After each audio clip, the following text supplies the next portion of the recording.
You're listening to Rolling Recklessly, the podcast where dice hit the floor, paint gets spilled, and no game ever goes exactly as planned. I'm Grizzly, and here we dive headfirst into Warhammer, tabletop gaming, and the beautiful mess that is the hobby life. From epic crits to absolute disasters, we'll cover it all. So grab your minis, roll with me, and let's get reckless.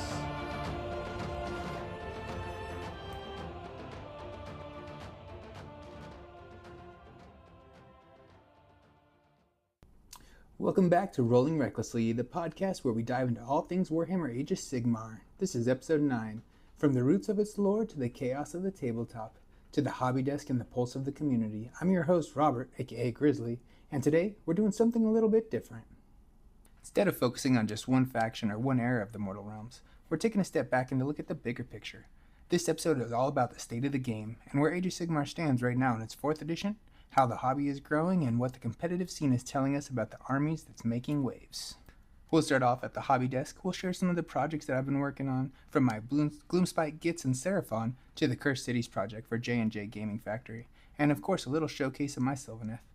Then we'll shift from the newest releases and big events in the game, the Hellsmiths of Hashut, marching onto the scene and the latest Warhammer Day teasers, some highlights from the recent tournaments like Nova, 5 Alarm, and the Las Vegas opening that's happening this very weekend. Finally, we'll wrap things up by talking about the new edition itself, the 4th edition of Age of Sigmar, including the Scourge of Ghyran General's Handbook and how it's shaping the way we think about battle tactics. At its core, this episode is about growth. Just like the Mortal Realms themselves, AOS is always sprouting something new. New armies, new rules, new stories at the table, and whether you're a casual painter, a narrative player, or someone eyeing the top of the tables, there's somebody in this season for you. So grab your dice, grab your brush, or just kick back and listen, because it's time to take a walk through the Mortal Realms as they stand today. One of my favorite things about this podcast is starting with a little bit of hobby talk, because that's where most of us are going to spend our time, at the desk, clipping sprues, and watching gray plastic slowly come to life. On my end, I've been making some solid progress lately. I just finished assembling my Kroxigors, which felt great since they're such a standout kit in the Seraphon range. They're big, chunky models with a ton of presence on the table, and I can't wait to see them ranked up alongside the rest of my Seraphon once I start getting it painted. Right now, though, most of my focus is shifted to my community projects for J&J Factory. I've been working through the Cursed Cities box, like they asked us to assemble and paint from the store. All of the heroes are finished, and now I'm diving into the enemy models. It's been a nice change of pace from working on my own armies, and it's cool to think about these models being used to get more people excited about the game when they walk into the store. On top of that, J&J also asked us to build a new Kill Team Volkus terrain set, which is next on my list once Cursed Cities is wrapped up. Having fresh terrain in the store not only makes the tables look better, but it opens the door for more formats to play, like Kill Team, that we can host alongside Age of Sigmar.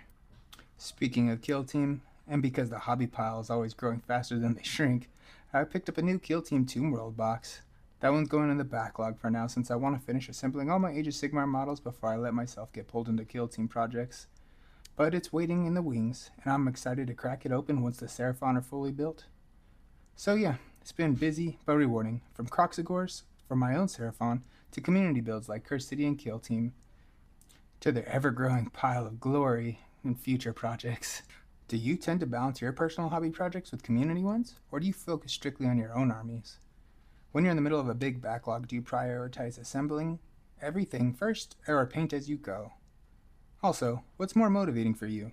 Finishing the centerpiece model that you're proud of, or seeing a whole unit finally ranked up and ready for the tables? But while the desk has been full of sprues and paints, the tournament tables across the world have been full of sky vessels, spellcasters, and big surprises. So let's talk about what's been shaking up the meta.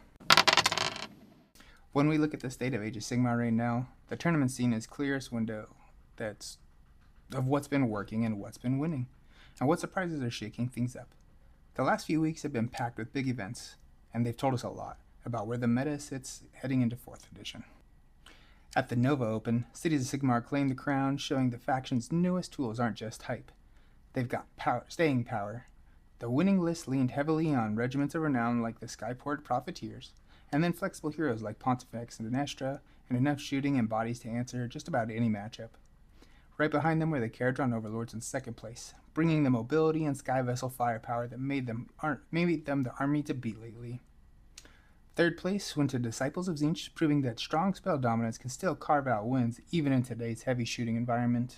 Then there was the 5 Alarm GT in Canada, which gave us one of the best surprises of the season. Everyone expected KO to steamroll again, and they did make it to the finals, but in a big upset, Ogor Mawtribes muscled their way into first place. Their list leaned on sheer wounds, iron guts and gluttons, and even the man-trapper to pick up the ground's KO flyers. A bit of clever counterattack that sealed the win. Second place went to Lumineth Realmlords with the Hero Hammer style list, and KO still secured third, cementing that just how often they're showing up on the tabletops. And now, all eyes are on the Las Vegas Open, happening this very weekend. It's one of the largest Age of Sigmar tournaments in the world and the first real stress test after the most recent points change. Will cities keep proving themselves? Will K hold on to their sky-high dominance, or will another dark horse army, like Ogres, Flesh-Eater Courts, or Idoneth crash the podium? For me, this raises some interesting questions. Is the meta healthy, where we see the same armies like KO consistently in the finals? Or is the balance offset by those big surprises, like Ogres punching through when no one expected it? And as a player, would you rather prep for a narrow, predictable meta, or one where the factions could be upset by the story of the weekend? One of the things that keeps Age of Sigmar fresh is how often the game shifts, not just through tournaments, but through new models, battle tomes, and those all-important rule change updates. Over the last couple of weeks, we've had a lot to chew on. For the first big headline, the Hellsmiths of Hashut have finally arrived. This brand new army brings dark industrial vibe of the Father of Darkness to the mortal realms. The models are absolutely dripping with character. The demonic furnaces, cruel forges, heavy armor, hammered together with chains and fire.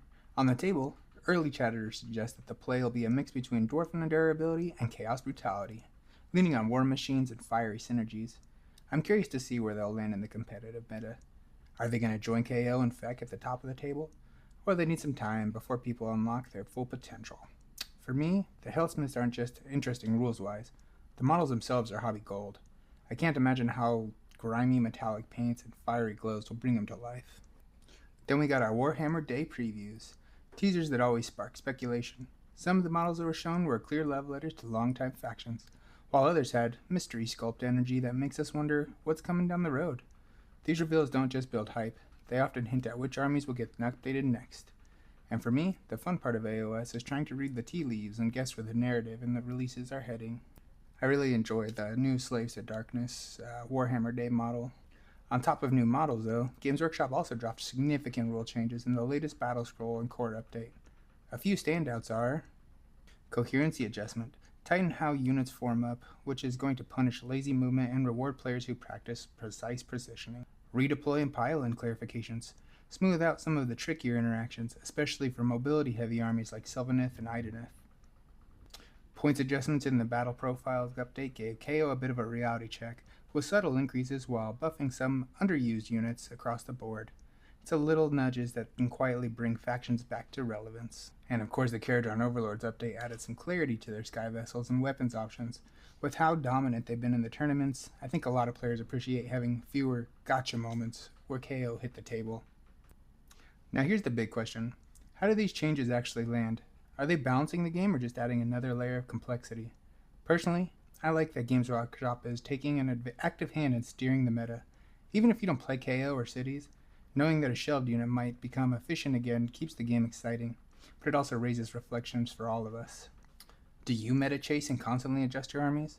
Or do you stick with the factions you love and find a way to adapt no matter how the rules are thrown at you? And when a brand new army like Hellsmiths drops, does it tempt you to start fresh? Or do you see it as just another challenge to overcome with armies that you already play?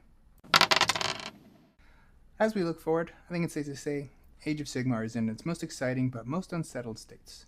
We've got the Hellsmiths of Hashut blazing onto the scene, KO still flying high despite tweaks, and Cities of Sigmar proving they aren't just a flash in the pan. Meanwhile, updates like the Scourge of Gyran General's Handbook are reshaping the way that we think about missions and battle tactics. What stands out to me is that 4th edition is already pushing players to adopt faster play than ever before.